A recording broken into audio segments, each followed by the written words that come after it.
नमस्कार मित्रांनो, स्वागत आहे तुमचे यूट्यूब चॅनल मराठी मॅथमॅटिक्सवर। आजच्या व्हिडिओमध्ये आपण भागाकारावरील उदाहरणे पाहणार आहोत।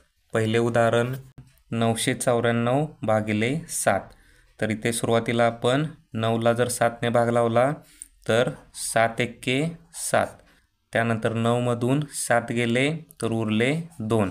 त्यानंतर 9च्या पुढचा अंक आपण आहे तसा खालती घेतला तर इथे संख्या झाली 29। त्यानंतर 7 चोक 28। त्यानंतर 29 मधून 28 गेले तर उरला 1। त्यानंतर इथे 9च्या पुढचा अंक आहे तो 4 आपण आहे तसा खालती लिहून घेतला तर इथे झाले 14। त्यानंतर 7 दुनी 14। त्यामुळे 14 मधून 14 गेले तर उरला 0, म्हणजे बाकी 0 मिळालेले आहे आणि भागाकार मिळालेला आहे 142। पुढचे उदाहरण 516 भागिले 12। तर इथे जो भाजक आहे तो 2 अंकी संख्येचा आहे, त्यामुळे भाज्यमधल्या संख्येचे पहिले 2 अंक आपण इथे ग्राह्य धरणार आहोत। तर 51 पर्यंत जर 12चा पाडा म्हणला तर 12 चोक 48 आणि 12 पंचे 60। तर 12 पंचे 60 मोठे आहे, त्यामुळे 60च्या अलीकडचे 12 चोक 48 इथे आपण घेणार आहोत। म्हणजे 48 हे 51 पेक्षा लहान आहे, त्यामुळे इथे आपण 12 चोक 48 घेतलेले आहे। त्यानंतर 51 मधून 48 वजा केले तर आपल्याला मिळेल 3, म्हणजेच इथे 1 मधून 8 जात नाही, त्यामुळे हातचा घेतला तर इथे झाले 11 आणि 11 मधून 8 गेले उरले 3। त्यानंतर इथे 1 वाढवला आणि 5 मधून 5 गेले उरले 0। त्यानंतर हे 2 अंक सोडले तर पुढचा अंक आहे 6, तो आपण आहे तसा खालती घेतो, त्यामुळे ते संख्या तयार होईल 36। त्यानंतर 12 त्रिक 36 आणि 36 मधून 36 गेले उरले 0, म्हणजे इथे निशेष भाग गेलेला आहे आणि उत्तर आपल्याला मिळालेले आहे 43। पुढचे उदाहरण 5184 भागिले 12।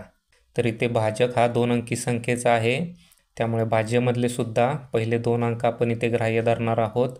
त्यानंतर 12चा पाडा 51 पर्यंत म्हणला तर 12 चोक 48 आणि 12 पंचे 60। 60 हे 51 पेक्षा मोठे आहे, त्यामुळे 12 चोक 48 इथे आपण घेतले। त्यानंतर 51 मधून 48 गेले तर इथे उरले 3। बरेच जण प्रश्न विचारतात की तुम्ही 48 51 मधून का वजा केले, 84 मधून का नाही वजा केले। तर इथे सुरुवातीला आपण 51ला 12ने भाग लावलेला आहे, त्यामुळे 51 मधूनच आपण 48 वजा करणार आहोत। त्यानंतर 51च्या पुढचा अंक आहे 8, तो आपण आहे तसा खालती घेतला तर इथे संख्या तयार झाली 38। त्यानंतर 12 एक्के 12, 12 दूनी 24 आणि 12 त्रिक 36। त्यानंतर 38 मधून 36 वजा केले तर उरतील 2। त्यानंतर 8च्या पुढचा अंक आहे 4, तो आपण आहे तसा खालती घेतला तर इथे झाले 24। त्यानंतर 12 दूनी 24 आणि 24 मधून 24 गेले उरले 0, त्यामुळे उत्तर आपल्याला इथे मिळाले 432। पुढचे उदाहरण 714 भागिले 7। तर इथे आपण सुरुवातीला 7 एक्के 7 या प्रकारे लिहिले। त्यानंतर 7 मधून 7 गेले उरला 0। त्यानंतर 7च्या पुढचा अंक आहे 1, तो आपण आहे तसा खालती घेतला तर इथे संख्या तयार झाली 1 आणि 1 ही संख्या 7 पेक्षा लहान आहे, त्यामुळे इथे आपण शून्याचा भाग लावणार आहोत। त्यामुळे 7 0 0। त्यानंतर 1 मधून 0 गेला परत उरला 1। त्यानंतर इथे 1च्या पुढचा अंक आपण आहे तसा खालती घेणार आहोत, त्यामुळे इथे संख्या तयार होईल 14। त्यानंतर 7 दुनी 14 आणि 14 मधून 14 गेले तर इथे उरतील 0, म्हणजे इथे उत्तर आपल्याला मिळाले 102। हे गणित सोडवताना शून्याचा भाग लावायचा आहे। जर तुम्ही 7 एक्के 7 आणि 7 दुनी 14 असे डायरेक्ट करून जर 12 उत्तर काढले तर ते उत्तर चुकीचे आहे। तर तसे न सोडवता या प्रकारे शून्याचा भाग लावून सोडवायचे आहे, किंवा दुसऱ्या एका पद्धतीने सांगायचे म्हणले तर 714 भागिले 7। तर इथे आपण एका संख्येने भाग लावलेला होता, परंतु इथे जर पहिल्या 2 संख्या जर गृहीत धरल्या तर 7 10 70 होईल। त्यानंतर 71 मधून 70 गेले तर उरला 1। त्यानंतर या 2 संख्या आपण पहिल्या गृहीत धरलेल्या, त्यामुळे त्याच्या पुढचा अंक आहे 4, तो आपण आहे तसा खालती घेतला, त्यामुळे ते संख्या तयार झाली 14। त्यानंतर 7 दुनी 14 आणि 14मधून 14 गेले तर उरले 0. तर या प्रकारे सुद्धा हे गणित सोडवता येते, परंतु ही कन्सेप्ट कळण्यासाठी या प्रकारे सुद्धा सोडवून सांगितलेले आहे. हे जे उत्तर आपण काढलेले आहे ते बरोबर आहे का नाही ते पाहण्यासाठी आपण पडताळा केला. म्हणजे इथले 7 घेतले आणि गुणिले 102 जो की इथे आपल्याला भागाकार मिळाला होता. त्यानंतर 7 दुनी 14, हातचा आला 1, परत 700 त्यामध्ये हातचा मिळवला 1 तर इथे झाले 1, परत 7 एक्के 7 म्हणजे इथे जी 714 संख्या मिळालेली आहे ती संख्या इथे आहे.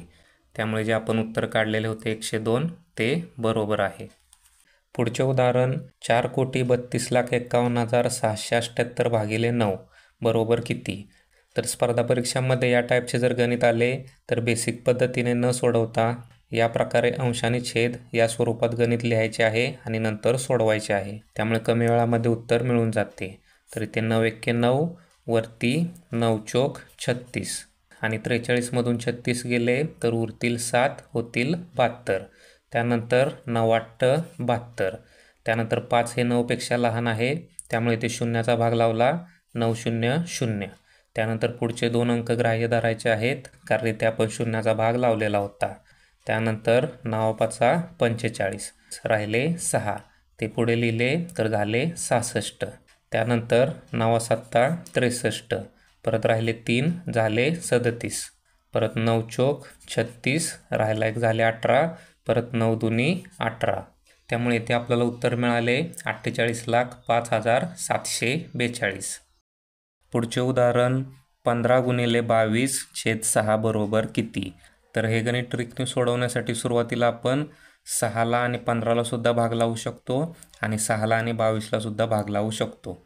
तर इथे आपण 6ला आणि 15ला भाग लावला तर 6ला आणि 15ला भाग जाणारी अशी संख्या आहे ती म्हणजे 3. त्यामुळे 3ने भाग लावला तर 3 दुनी 6 आणि 3 5 15. त्यानंतर इथे 2 आणि 22 आहे तर 2 आणि 22ला भाग जाणारी संख्या आहे 2. त्यामुळे बेक्के बे, इकडे बेक्के बे आणि बेक्के बे. त्यामुळे अंशस्थानी उरेल फक्त 5 गुणिले 11 आणि छेदस्थानचा 1 नाही लिहिला तरी चालतो. त्यामुळे इथे उत्तर आपल्याला मिळून जाईल 11 पंचे 55. तर या प्रकारे आपण पटकन उत्तर काढू शकतो.